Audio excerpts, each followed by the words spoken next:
نرميهم ليه لما ممكن نستفاد بيهم؟ انا عارفة ان شكلهم استغفر الله العظيم والله، وانا كنت هرميهم اصلا، بس قلت استفاد بيهم واعمل لكم بيهم افكار في الفيديو، فكملوا معايا. واللي ما يعرفنيش، انا فاطمة ودي قناة افكار. ولو انتي اول مرة تشوفيني، ما تنسيش تدوسي اشتراك وتفعلي الجرس عشان هيوصلك فيديوهات قمر. اول فكرة معانا بقى، كلنا عندنا بيبقى برطمانات بلاستيك او برطمانات ازاز زي ما انتوا شايفين كده، وبنكون محتاسين ان احنا نشيل البتاعة دي، وبنقعد نسخن مية بقى وحوارات. لا، هتشيليها في اقل من دقيقتين. هتجيبي البرطمان كده وهتسخنيه على النار او اي حاجة بلاستيك، وتسخنيها كده على النار عشان تشيلي الورقة من عليها، وهتتشال بكل سهولة. اللزق دوت اصلا بيتشال بكل سهولة لما بيتعرض لحرارة. ولو في بواقي اي حاجة لازقة كده بشوية زيت وهتشيليها، وهيبقى معاكي فلة. لو عجبتك الفكرة ما تنسيش تدوسي لايك فضلا، عشان الكل يستفاد. تبقي غاسلة البوتاجاز كده ويبقى زي الفل، وفجأة تلاقي اي حد سخن رغيفين كده بقى كله ردة. تعملي ايه؟ تجيبي اي قماشة، او انا بفضل منديل، وتبليه شوية مية وتمسحي كده زي ما انت شايفة، وهيرجع البوتاجاز معاكي زي الفل تاني، ومش هيبقى فيه المشكلة دي. طب لو احنا طيب مش قادرين النهاردة، ومش عاوزين ننتخ ومتعبانين او اي حاجة، ومش شرط لا يعني رفقا بنا كده، مش شرط نغسل البوتاجاز كل يوم، اي منديل برضو وهتمسحي البوتاجاز كله، وتمسحي برضو الحوامل عشان يبقى زي الفل. الفكرة اللي بعد كده، كلنا طبعا لما بيكون بنغسل المواعين بتطرطش وبتغرقنا وبيبقى حالتنا حالة يعني. هتجيبي اي فوطة كده وهتتنيها نصين وهتحطيها كده، استحالة تتبلي مية تاني خالص. انسي بقى انك تتبلي مية تاني. اهو اي مية كده هتيجي عليكي ما فيش، هتيجي على الفوطة وبعد كده تعصريها وتنشريها وهتبقى زي الفل معاكي.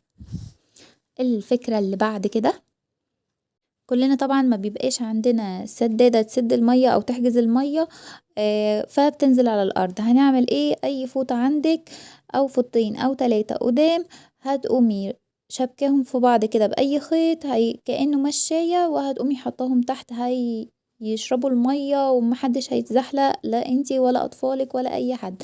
عشان انا نفسي بعاني من الفكرة دي، وهعملهم بالفوط القديمة اللي كانت في اول الفيديو.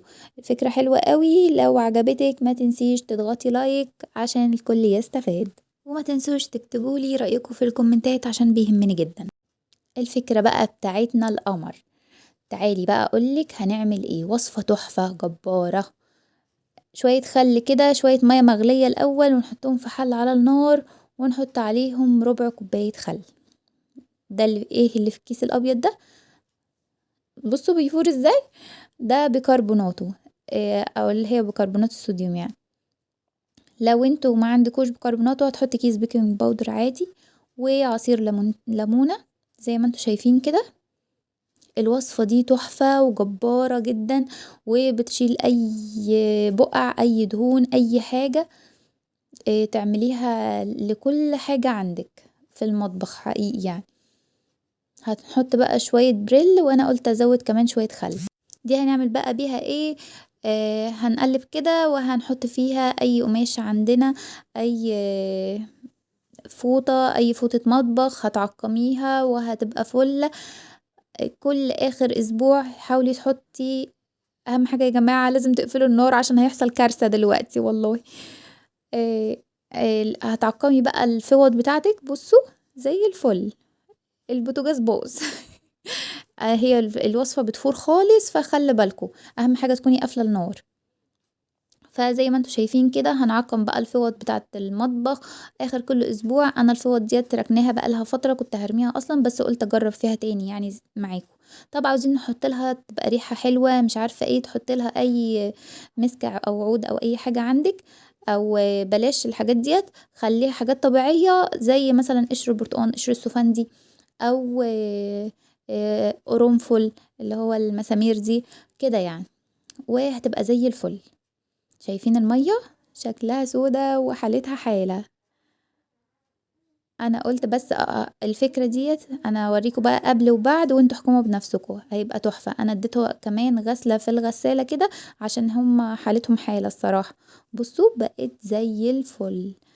اي نعم ما نتفوش قوي، بس انا يعني عاجبني كده زي الفل والله. هحطهم بقى ايه، هحطهم زي مشاية تحت كده عشان انا ما عنديش حاجز بيحجز المية وبتبل مية كتير الصراحة. الفكرة اللي بعد كده، كلنا عندنا طبعا برتقان. إيه، لازم تستغلي الموسم بتاعه بقى. هتعملي ايه؟ هتجيبي كده كذا برتقانية وهتبشريهم، تبشريهم بالمبشرة كده زي ما انت شايفة. بصراحة الفكرة ديت تحفة خالص. هتعملي بقى بيهم ايه؟ لو عندك كيكة هتحطي بشر البرتقان دوت، هتبقى كيكة بالبرتقان طعمها تحفة. هتنشفي قشر البرتقان دوت وتطحنيه وتحطيه في اكياس وتعلقيه في الدولاب، هيبقى معطر طبيعي. هتحطيه كده، هتعملي مغلي البرتقان تغليه في مية وتشربي انتي واولادك. هيقلل الامساك يعني تحفة وهيخسس كمان. جربيه وعلى ضمانتي، ولو مش مصدقاني اسألي جوجل يعني. اهو انا بحطه، بشر البرتقان ده بحطه في كيس وبحطه في الفريزر، ولما بكون عايزه اعمل كيكه بالبرتقان بطلع وباخد منه وبتبقى احلى كيكه برتقان. الفكره اللي بعد كده، كلنا عندنا ضوافرنا بتتكسر، فاي ليمونتين هترميهم دعكي بيهم ضوافرك. الفيديو معايا خلص، ما تنسينيش في اللايك فضلا. سلام.